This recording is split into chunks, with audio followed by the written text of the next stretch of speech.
예배를 함께 드리고 함께 교제할 수 있는 이 축복은요, 이 세상에서 가장 큰 즐거움입니다. 하나님이 주신 몫이라고 말씀하고 있습니다. 그러니 우리가 이 어렵다라고 하는 우리의 삶 속에서 이기고 극복할 수 있는 힘은 즐거워하는 것입니다. 그래서 그 주제로 우리가 이 시간 함께 하나님의 말씀을 나누도록 하겠습니다. 어떤 부자 한 사람이 어느 날 여행을 하다가 자그마한 식당에 들리게 되었습니다. 그런데 그 식당에서 아주 남루한 옷차림을 한 노동자가 바로 옆자리에서 맛있게 식사를 하고 있었습니다. 이 부자는 위장병을 앓고 있었는데 너무 식성도 까다롭고 하니까 이렇게 비싼 거 좀 이렇게 자기에게 맞는 그런 비싼 음식을 주문을 했는데요, 잘 먹지를 못했습니다. 옆에 앉아있는 노동자가 열심히 아주 맛있게 식사를 하는 모습을 보면서 이 부자는 이런 생각을 했죠. 내가 저 식욕을 살 수만 있다면 내 재산의 절반이라도 내놓을 수 있다는 생각 말이죠. 병원에 가보면 제대로 식사하지 못해서 목에 호수를 꽂고 식사하는 환자들 많이 있잖아요. 그것을 보면 참 그를 위해서 기도하면서도 참 감사하지 않을 수가 없습니다.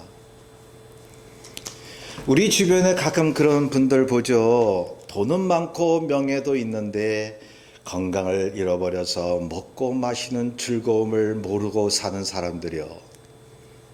근심 걱정하는 분들. 하나님이 주신 이 음식을 맛있게 먹을 줄 몰라요. 음식이 코로 들어가는지 입으로 들어가는지 모르고 너무 바쁘고 걱정 속에 사는 분들이요. 먹고 마시는 즐거움은 하나님이 우리에게 주신 몫이라고 본문이 말씀하고 있습니다.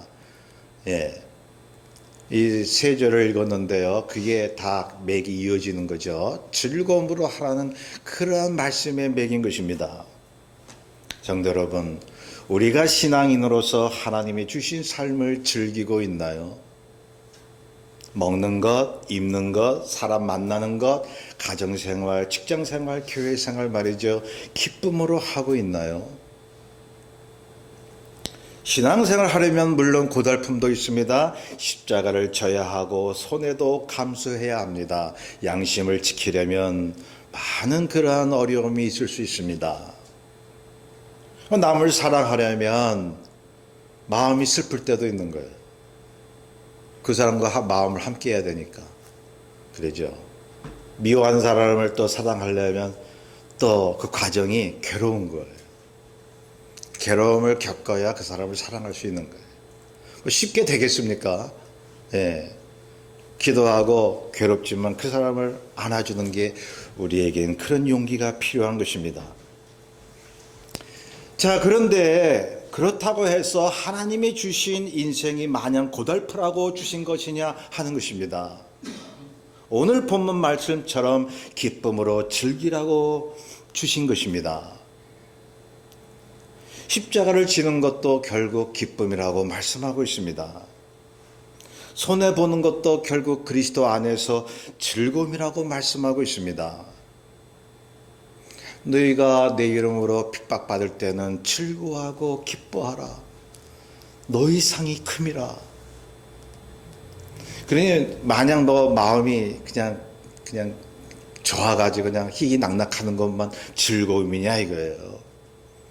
마음은 괴로우면서도 하나님이 예수 그리스도로 말미암아 나를 살려주신 그것이 너무나 즐거워서 즐거움으로 세상의 고통을 이기는 것입니다.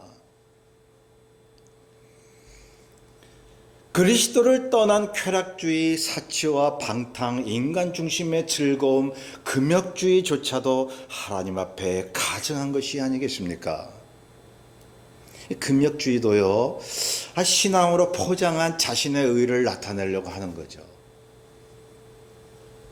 그러나 하나님이 우리에게 주신 선물은 쾌락주의도 아니고 금욕주의도 아닙니다. 하나님이 주신 즐거움의 선물은 주를 위해서 본성을 아름답게 드러내는 것입니다. 그 본성이 탐욕으로 쓰여지고 자기 쾌락으로 쓰여지고 그래서 죄로 나타나기 때문에 문제인 것이죠.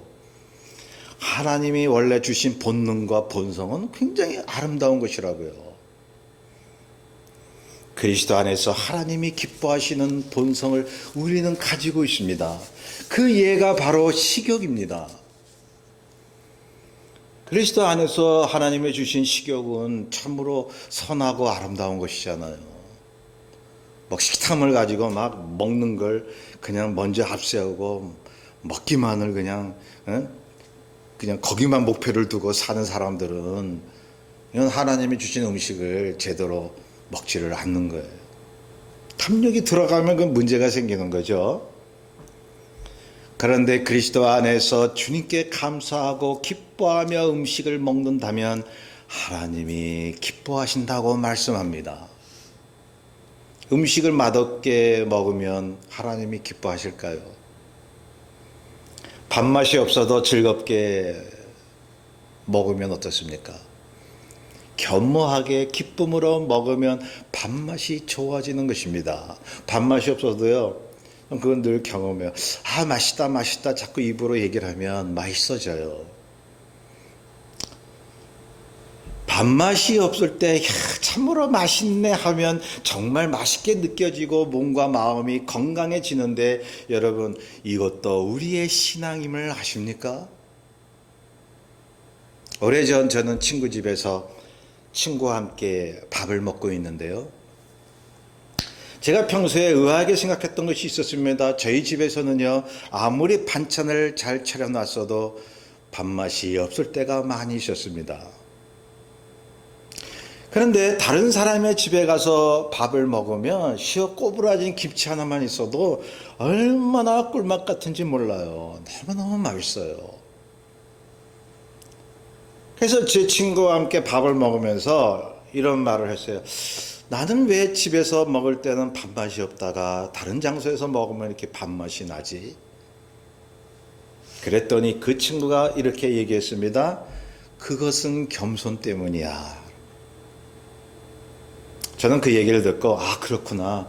낮아진 마음 때문에 그렇구나. 여러분, 다른 집에 가서 밥을 먹을 때 제가 일부러 겸손하고 낮아지려 했을까요? 남의 집에서 밥을 얻어 먹는 게 그냥 고마울 뿐이에요. 언감생심, 내가 어떻게 반찬 투정을 해요. 예. 그냥 반찬 한 가지만 있어도 맛있게 먹는 거죠. 감사하게. 누구나 그것을 경험하실 것입니다. 어느 장소이든지 마음이 낮아지고 욕심이 없어야 먹는 음식이 맛있어지는 것입니다. 또한 마음이 기쁘고 평안이 있을 때 식사가 맛이 있습니다. 우리 마음속에 하나님이 주신 평안을 가지고 먹고 마시는 것은 인생에 얼마나 소박한 즐거움입니까? 그걸 하나님이 말씀하세요. 그렇게 즐기라고. 그래서 제가 몇 번씩 말씀드리잖아요. 우리가 평상시 집에서 식구와 밥을 먹다가 교회에서 일주일에 한 번 이 식사 공동체, 밥상 공동체로 모여서 함께 음식을 나누는 것이 너무너무 귀한 것입니다. 함께 주 안에서 즐기는 것입니다. 여러분, 천국 잔치로 이렇게 비유하고 있습니다. 성경에. 그러니 주님 안에서 먹는 즐거움을 가질 수 있도록 기도하십시오. 입맛이 없어도 맛있다고 말로 하십시오. 제가 주일에 점심 먹을 때에 이 권사님, 집사님들이 해주신 그 음식을 먹으면 말이죠, 정말 맛있어요. 일부러 맛있다고 그러는 게 아니에요. 정말 참 주일마다 맛있는데요. 그 반찬이 뭐 적든 많든 간에 말이죠, 우리 믿는 식구끼리 모여서 밥을 함께 나눈다라고 하는 것은 즐거움 아닌가요? 제가 말씀드렸어요. 어느 누가 교회는 뭐 밥 먹으러 오냐? 그래서 제가 밥 먹으러 온다고. 밥 먹는 것이, 같이 식사하는 것이 성경에 보면 언약의 교제였습니다. 하나님 앞에서 이제 같은 식구라는 것을 증거하는 것이었습니다. 그래서 하나님 앞에 제사 드리면 그 남은 그 동물의 음식으로 함께 공동 식사했다고요. 신약도 마찬가지예요. 함께 모여서 음식을 나누었다고 말씀합니다. 거기까지 가는 게 예배예요. 제가 말씀드리는 것은 하나님이 주신 음식을 맛있고 즐겁게 먹는 것도 신앙의 한 부분임을 얘기하고자 하는 것입니다. 하나님이 주신 모든 것을 즐기십시오. 그래야 하나님이 기뻐하십니다. 본문 9절에 보면 하나님이 주신 그 즐거움이 내 평생에 하나님이 주신 몫이라고 말씀합니다. 그래서 그 3절을 맥을 이어보면 우리가 주를 위해 수고하잖아요. 일하잖아요. 열심히 살잖아요. 그 보상으로 주시는 게 그 즐거움이다 이 말씀이에요. 만약에 즐거움을 못 느낀다면 하나님이 주신 보상을 경험하지를 못하는 것입니다. 아무리 맛있는 음식이 있어도 하나님이 즐겁게 먹으라고 주셨음에도 불구하고 맛있게 못 먹는다면 이 땅에서 하나님 주신 몫을 잃어버리는 거예요. 이 거친 세상, 정말 힘든 세상을 주님이 주신 즐거움으로 이기라고 말씀합니다. 그러니 우리가 함께 모여서 공동 식사하는 것도 하나님의 나라로 비유되고 있습니다. 언약적 행위로 비유되고 있습니다. 이 즐겁게 이 음식을 먹고 이런 것을 여러분 먹기 탐하네. 뭐 이렇게 그렇게 맛있게 먹냐? 하나님의 말씀을 맛있게 먹어라. 이런 분이 계셨어요. 그분의 말씀은 맞는 말이지만 여러분 즐겁게 먹는 것이 곧 먹는 것을 탐하는 것일까요? 마태복음 11장 19절에 보면 주께서 말씀합니다. 인자는 와서 먹고 마시니 그들이 말하기를 저 사람은 먹기를 탐하는 자요 포도주를 즐기는 자라 세인과 죄인의 친구로다 하느니라. 주님께서 소외된 자와 함께 맛있게 식사를 하는 모습을 보고 바리새인이나 옆에 유대인들이 주님을 이렇게 손가락질한 거예요. 뭐 저렇게 먹기를 탐하냐 이거예요. 주님께서 말씀하셨습니다. 먹는 것을 즐겁게 먹을 때도 있고 또한 눈물을 흘리며 또한 슬퍼할 때도 있다고요. 그래서 마태복음 11장 16절부터 보면요. 이 세대를 장터로 비유합니다. 장터에는 그저 물건 사고 팔고 하는 거 외에는 없잖아요. 진실한 인간 관계가 없는 거예요. 그게 요즘, 그러니까 인류 역사상 하나님 없는 사람들이 그렇게 살고 있다는 거예요. 주께서 이렇게 말씀합니다. 동물을 불러 피를 불어도 춤추지 않고 슬피 울어도 가슴을 치지 않는도다. 그러니 신앙생활에 함께 즐거워하고 기뻐하고 힘든 자와 함께 슬퍼하고 이 감정을 나누는 게 얼마나 중요한데요. 그거 없으면요. 말씀을 주르르 외고 기도 많이 해도 살아있는 신앙이 아니에요. 주님께서 많은 사람들과 함께 식사하시고 즐겨하시고 기뻐하시는 것을 보고 세상 사람들이 주님을 손가락질했다는 말씀입니다. 오늘날도 그런 사람이 있지 않을까요? 성도 여러분, 하나님이 주신 어떤 음식도 감사하고 받으면 기뻐하고 즐길 수 있는데 이것은 그리스도의 십자가 은혜와 자유로 할 수 있는 것입니다. 만약 음식을 먹는데 율법적인 규제를 가지고 음식을 대한다면 그런 분들 계셔요. 하나님이 주신 음식을 즐길 수가 있을까요? 즐기라고 말씀을 하셨는데 하나님이 주신 음식을 그저 율법적으로 따지는 사람들이 있습니다. 뭐 이렇게 먹어서는 안 되니 저렇게 먹어서는 안 되니 뭐 이렇게 저렇게 따지는 분들이 있어요. 근데 우리는요, 음식을 먹을 때 그냥 즐겁게 하나님께 감사하면서 먹으면 되는 거예요. 그 이상도 이하도 없어요. 여러분, 안식일 교회 보세요. 안식일 교회는 먹는 것을 가지고 구원의 조건을 따지거든요. 무엇을 먹으면 안 되고 무엇을 먹어도 되고 이걸 지켜야 구원을 얻는다고 하니, 여러분, 우리와 구원의 조건이 다른 거예요. 우리는 예수 그리스도를 믿음으로 구원을 얻고 주님께서 십자가에서 주신 그 은혜와 자유로 모든 것을 즐길 수 있는 특권을 얻었는데, 이 사람들은 뭘 먹어야 되고 뭘 안 먹어야 되고 그거를 신앙의 정체성으로 한다고요. 자, 유대교나 이슬람을 보세요. 먹는 것을 가지고 그들의 종교의 정체성을 나타내려고 합니다. 유대교 전통 음식을 코셔라고 그러거든요. 코셔. 그 히브리어 카슈롯에서 나왔는데요. 합당한, 적당한 이런 뜻을 가지고 있어요. 여러분, 프레드 마이어 이런 데 가면 코셔 음식 팝니다. 코셔라고 써져 있었죠. 이슬람에서 먹는 음식을 할랄이라고 그러는데요. 아랍어로 허용된 것이다라는 뜻입니다. 유대교 신자들과 이슬람을 믿는 사람은 코셔나 할랄 외에는 먹지를 않습니다. 그 외에 먹었다가 하는 난리가 나는 거예요. 난리가. 자기들이 정한 음식 외에 다른 어떤 것을 절대 먹지 않습니다. 어길 시에는 출교를 당할 정도입니다.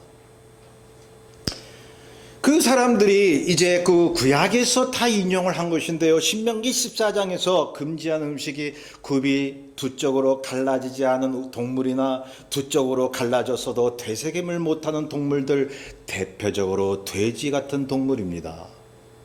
돼지고기 절대 먹지 않아요. 먹었다가는 하나님께, 자기들이 믿는 하나님께 불충자절리는 거예요. 날아다니는 것들이나 기어다니는 것들 절대 먹지 않습니다. 그래서 정통 유대교 신자들은 코셔 음식만 먹어요.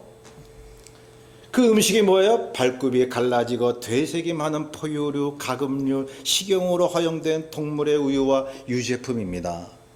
우유나 포도주나 포도주스 같은 것도 유대인의 감독하에 제조된 것들이어야 해요. 그의 금지한 음식은 먹고 싶어도 절대 먹지 않습니다. 율법주의로 그들은 하나님 앞에 나아가려고 하고 있습니다. 근데 그들이 음식 먹을 때, 이 코셔 외에도 먹고 싶은데, 돼지고기 먹고 싶은데, 그 참아야 돼. 그리고 이제 정해진 음식만 먹고, 과연 하나님이 그렇게 하라고 음식을 주셨을까요? 먹는 걸로? 성경에는, 구약에는 그렇게 돼 있어요. 주님께서 십자가에서 다 패하셨습니다. 그렇게 나왔습니다. 주님께서 우리에게 오셔서 십자가를 지심으로 말미암아, 그 은혜로 말미암아 먹는 것, 마시는 것, 절기 지키는 것에서 우리를 자유케 하셨습니다. 아무거나 먹으라고 말씀하고 있습니다. 그 먹지 못할 음식을 정한 하나님께서 그렇게 바꾸신 것입니다. 유대교나 이슬람 사람들은 이게 구약도 아주 잘못 풀이하고는 있지만, 이 유대교 사람들이 이게 참 예수 그리스도를 안 믿으니 구약에 있는 거 그대로 지켜야 되는 거예요. 개신교라고 주장하는 안식일 교회도 마찬가지였다는 것입니다. 지금도 그렇습니다. 먹는 것을 가지고 자신들의 신앙의 정체성을 가지려고 하는 것입니다. 그러나 성경은 이렇게 말씀하고 있습니다. 디모데전서 4장 1절에서 4절에 성령이 밝히 말씀하시기를 어떤 사람들이 믿음에서 떠나 미혹해 하는 영과 귀신의 가르침을 쫓으리라 하셨으니 자기 양심이 화에 맞아서 외식함으로 거짓말하는 자들이라. 혼인을 금하고 식물을 폐하라 할 터이나 식물은 하나님이 지으신 바니 믿는 자들과 진리를 아는 자들이 감사함으로 받을 것이니라. 하나님의 지으신 모든 것이 선함에 감사함으로 받으면 버릴 것이 없나니. 그래서 그 사람들은 먹는 것과 절기로 하나님께 인정받으려고 하지만, 그런 율법주의를 주님께서 십자가에서 다 폐하셨다고요. 그래서 모든 음식을 자유롭게 먹는 것이 신앙이고 은혜인 것입니다. 모든 것을 그리스도 안에서 즐기면 하나님이 옳다고 여기십니다. 골로새서 2장 16절에 보면 먹고 마시는 것과 절기나 월삭이나 안식일을 인하여 누구든지 너희를 비판하지 못하게 하라. 이것들은 장래일의 그림자이나 몸은 그리스도의 것이니라. 그래서 토요일에 안식일을 지켜야만 구원을 얻을 수 있다는 이 유대교와의 이 안식일, 분명히 잘못된 것입니다. 특히 음식 문제가 그렇다는 것입니다. 그래서 먹고 우리 몸에 해가 되는 거 그거를 제외하고서는 다 절제하면서 먹으면 오케이. 고린도전서 10장 25절에 나온 대로 어떤 음식이든지 설사 우상 숭배로 드린 음식이라도 주변 사람들이 시험받지 않은 한도 내에서 묻지 말고 먹으라고 말씀하고 있습니다. 왜요? 하나님께서 모든 걸 식물을 주셨다는 거예요. 하나님으로부터 나왔다는 거예요. 믿음으로 먹으면 돼요. 제사 드린 음식이라고 그거 귀신에게 드려진 음식이다 해가지고 회피하실 필요가 없어요. 귀신이 식물을 만들었습니까? 하나님이 주신 것으로 믿음으로 먹으면 되는 것입니다. 믿음으로 행하라고 말씀합니다. 믿음으로 행하지 않는 것은 죄라고 말씀하고 있습니다. 어떤 음식 자체가 우리를 거룩하게 하거나 의롭게 할 수 없기 때문입니다. 하나님 주신 음식이니 감사하게 즐겁게 먹기만 하면 되는데요.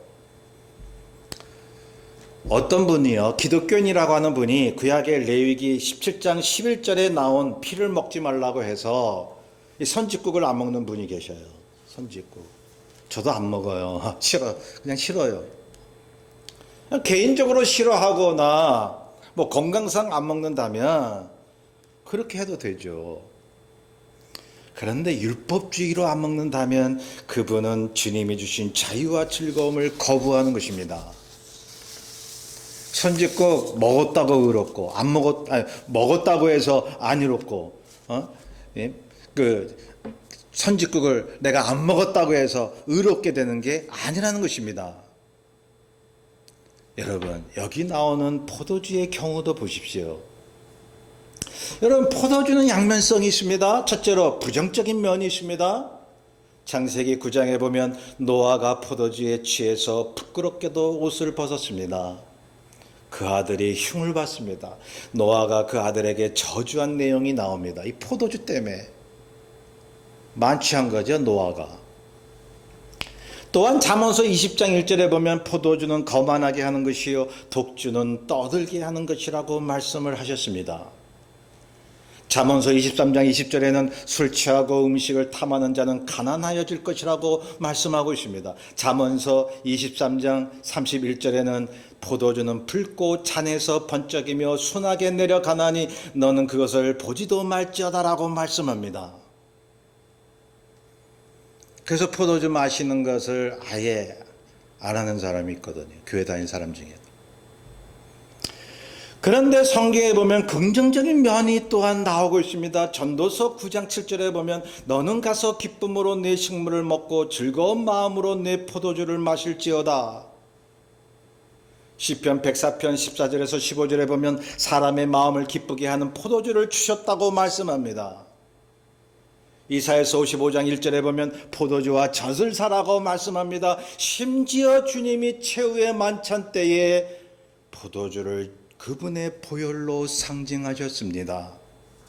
우리 성찬할 때마다 포도주스로 우리 하잖아요. 이렇게 발효된 포도주는 아니더라도. 그렇다면 같은 단어, 즉 포도주를 가지고 서로 상충된 말을 성경이 할 때는 그 말씀들을 입체적으로 봐야 합니다. 상황을 놓고 봐야죠. 상황. 이 컨텍스트가 중요하죠. 와인을 먹는데 무리하게 쾌락으로 취하고자 그냥 거기에 그냥 빠져가지고 그런다면 먹지 말라는 거예요. 하나님이 우리의 건강을 얼마나 챙기시는데요. 죄로 빠질 수 있기 때문에 치아에서 주사를 이제 떤다 그러죠. 주사. 막 술 먹고 막 이러는 거. 그것이 너무너무 잘못됐기 때문에 포도주를 금하고 있습니다. 그런데요, 포도주를 성찬으로 마시거나 약이나 건강을 위해서 하나님이 주신 음료로 적당히 마시면 성경은 그것을 주님이 기쁨과 즐거움으로 주신 것이라고 말씀합니다. 전도서 3장 13절에 사람마다 먹고 마시는 것과 수고함으로 낙을 누리는 그것이 하나님의 선물인 줄도 또한 알았도다. 본문도 보세요. 본문의 7절에 보면 즐거운 마음으로 내 포도주를 마실지어다. 이는 하나님이 내가 하는 일들을 벌써 기쁘게 받으셨음이니라. 그래서 예수 믿는 사람들이 와인을 마실 때예요. 만약에 그 와인, 너 예수 믿는데 술 먹어? 근데 우리 술로 먹는 게 아니죠. 여러분 크리스천들은요, 이러한 먹어서 쉽게 취하고 이런 다른 술들은 금하는 것이 좋습니다. 그러나 성경 이 와인 포도주를 적당히 마시라고 즐거우라고 주셨다고 말씀하고 있습니다. 그러니 이 포도주도 발효가 되면 많이 마시면 조금 취하거든요.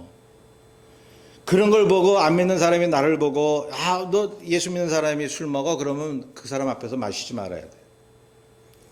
그런데 내가 건강을 위해서 성찬을 위해서 또한 이제 내가 그것을 감사함으로 조금씩 적당하게 먹으면요 하나님이 즐겁게 여기신다 이거예요. 왜 아직도 많은 교회 다니는 사람들이 먹는 것을 가지고 남들을 정죄합니까? 즐거움으로 마시라고 말씀합니다. 성경에서 말씀하신 것처럼 하나님이 주신 것들 모두 선하지 않은 것이 있던가요? 사람들이 오용하고 그것을 과식하고 사람들이 거기에 쾌락에 빠지고 그리고 흥청망청 되기 때문에 사람들이 죄에 빠지는 것이죠. 너무 오용하고 과하게 사용하며 자기를 위해 쾌락으로 즐기려 하니까 하나님이 금하시는 것이죠. 하나님을 위한 먹고 마시면 하나님이 원하시는 겁니다. 그러니 하나님이 주신 모든 음식을 주 안에서 겸손하게 감사하며 즐기시면 되는 거예요. 과하지 않게 유익하게 즐겁게 먹으면 그게 그리스도인의 음식 문화다 이 말이죠. 이것이 이 땅에서 하나님이 주신 우리의 몫이라고 말씀하고 있습니다. 그러니 천국 가서도 상급이 있지만 이 땅에 사는 동안에도 상급과 몫이 있다는 것입니다. 그것이 바로 주님 안에서 무엇이든지 먹고 마시며 즐기는 삶이라고 하는 것입니다. 여러분 말씀 계속 드립니다. 이 땅의 어려운 힘든 우리 인생 속에 그것을 이길 수 있는 유일한 방법은 하나님의 말씀이에요. 성령에 의지해서 기도하는 겁니다. 그래서 그 말씀 안에서 주님 주신 걸 가지고 즐겁게 사는 거예요. 주 안에서 갖는 즐거움이 세상의 허무감과 고통을 이겨버려요. 잊어버리게 해버려요. 본문 8절입니다. 내 의복을 항상 희게 하며 내 머리에 향기름을 그치지 않도록 할지니라. 옷을 입는 것도 하나의 즐거움이라는 것입니다. 사치를 부리라는 게 아니죠.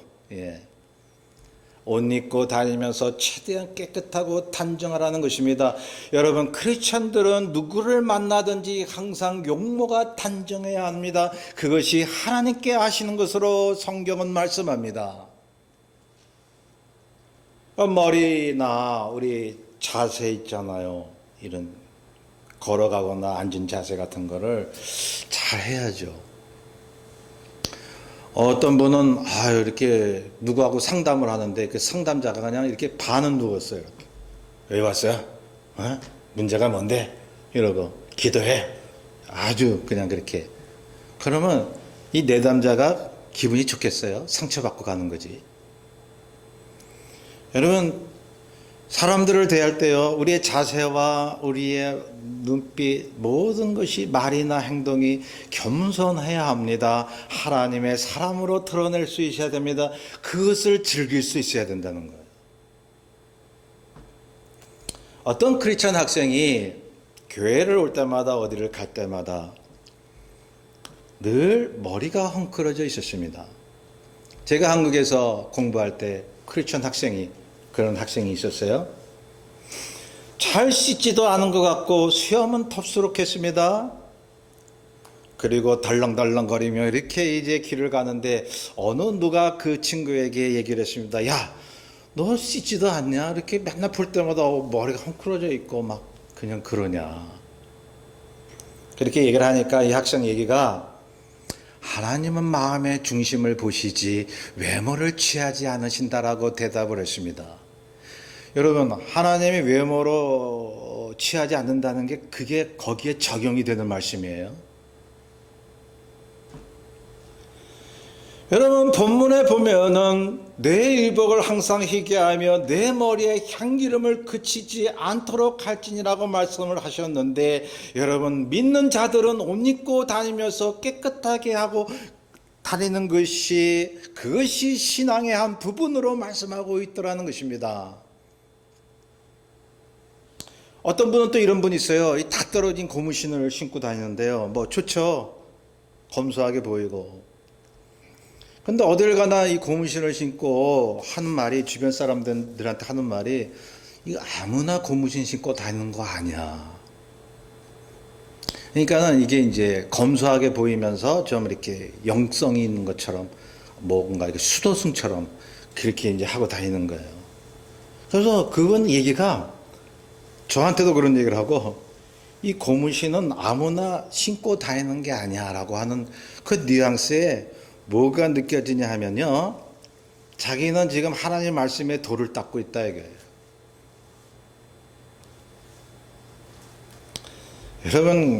여러분 그 외모로 사람들에게 자기의 의의나 어떤 자신의 어떤 깨끗함을 드러내려 하고 그만큼 하나님과 가까워졌다라고 하는 것을 듣고 싶어서 한다면 여러분 잘못된 신앙이에요. 만약 어떤 분이 자기는 청렴한 신앙임을 드러내기 위해서 일부러 낡은 옷만 골라 입고 다닌다면 사람들에게 검소하다는 말은 듣겠죠. 그런데 주님이 말씀하십니다. 외모 중심이 아니라면 외모를 가꾸고 다니라고요. 오히려 외모를 안 가꾸는 것이 외모로 자기 의를 드러내는 경우가 아닐까요?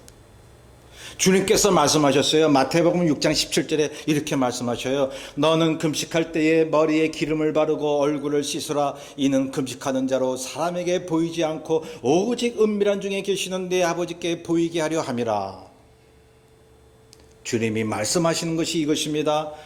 사치스럽게 외모를 가꾸지도 말고, 그렇다고 자신의 의를 나타내기 위해서 일부러 다 떨어진 옷을 입지도 말고 외모에 무관심하지도 말라는 거예요. 예수 믿는 사람이 안 믿는 사람에게 그냥 너저분하게 막 그냥 그렇게 보여봐요. 그 반대로 예수 안 믿는 사람이 예수 믿는 사람들 볼 때에 사치스러운 건 아니고, 저 사람은 항상 깔끔하네, 머리도 반듯하고, 그러면요 예수 믿는 사람들은 다 저렇게 마음이 깨끗하구나, 그것을 드러내는 것이 아니겠어요?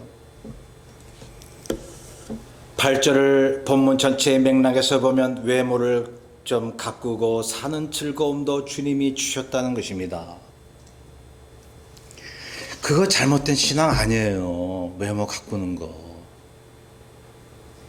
내가 분이 넘치도록 막 경쟁하듯이 막 이상한 거 달고 막, 이게 문제인 거죠. 하나님보다 자기 가꾸는 걸, 외모를 더 앞세우고, 그게 문제죠. 옷이 날개라는 말도 있지 않습니까? 신앙 안에서, 그리스도 안에서 사람이 외모를 가꾸며 사는 것도 하나님이 주신 선물이요 즐거움이라고 누차 말씀합니다. 본문 9절입니다. 내 헛된 평생의 모든 날 곧 하나님이 해 아래서 내게 주신 모든 헛된 날에 내가 사랑하는 아내와 함께 즐겁게 살지어다. 그것이 내가 평생에 해 아래서 수고하고 얻은 내 몫이라. 여기에 아주 대조적인 단어가 두 가지 있습니다. 헛된 인생에서 얻는 즐거운 몫이라는 것입니다. 인생은 허무한 것입니다. 여러분 아무리 믿음이 좋아도요, 인생 허무 느끼셔야 돼요. 있는 그대로 그 팩트를 느끼는데 뭐가 잘못된 거예요? 성경은 인생은 허무하다. 믿는 자들 그거 알라고 그럽니다. 아무리 성공하고 바라는 것을 이루어도 다 지나가 버리기 때문입니다. 그래서 사람들은 만족이 없습니다. 좋은 일이 생겨나면 그때만 반짝 기쁠 뿐이지 사람들 마음속에 기본적으로 깔린 게 고뇌와 허무예요. 왜냐하면 다 지나가 버리거든요. 인생이 곧 끝날 날이 오기 때문에. 그런데 하나님께서 믿는 자들에게 그런 헛된 인생 속에서도 즐거운 몫을 주신 게 있다고 말씀합니다. 본문 마지막에 이것을 강조합니다. 사랑하는 아내와 함께 즐겁게 사는 겁니다. 부부 양쪽이 모두 그렇다는 거예요. 배우자와 만난 것이 하나님이 주신 몫이래요. 하나님이 돕는 배필로 주셨는데 그냥 사무적으로 돕는 배필이겠습니까? 밥 해주고 나가서 돈 벌어오고 그러한 일들, 그것을 돕기 위해서 부부가 만나게 하셨다는 겁니까? 물론 부분적으로 포함이 되죠. 서로 배필이 됐다라고 하는 것은 서로 사랑하며 즐기는 삶을 살라는 것입니다.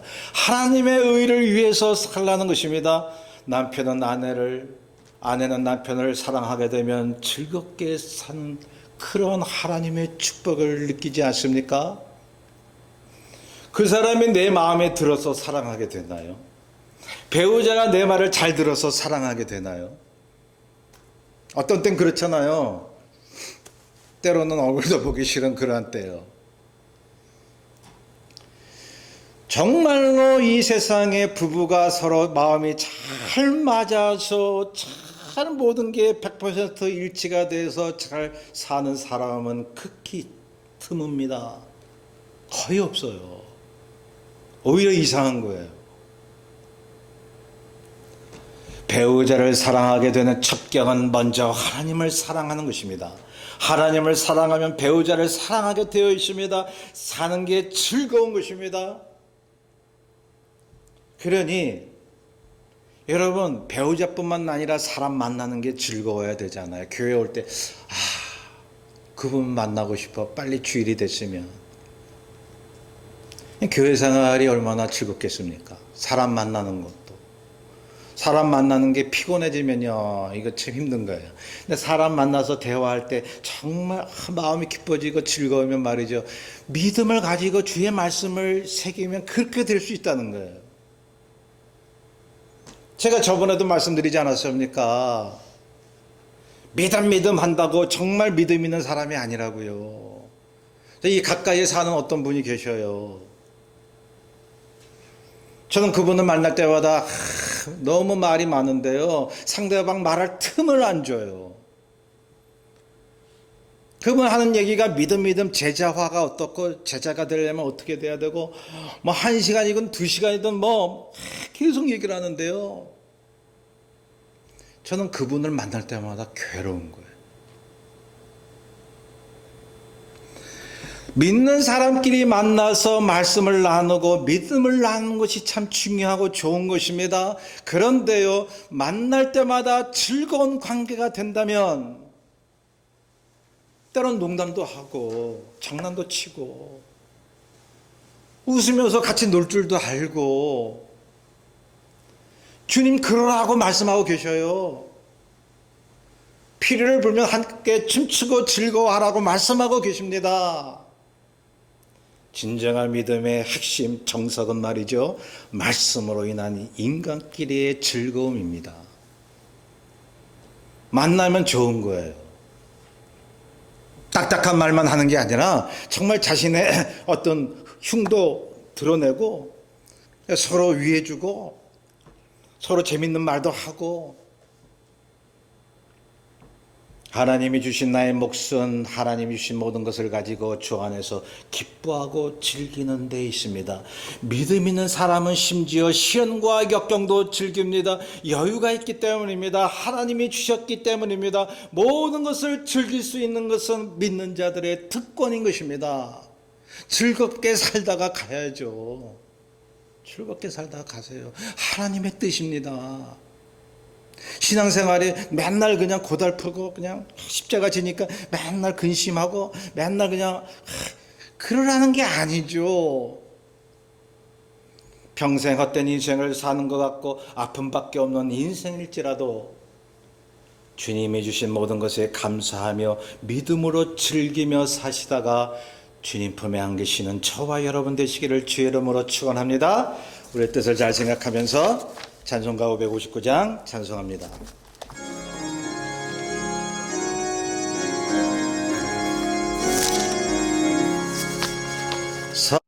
날 구원하신 주 감사, 모든 것 주심 감사, 지난 주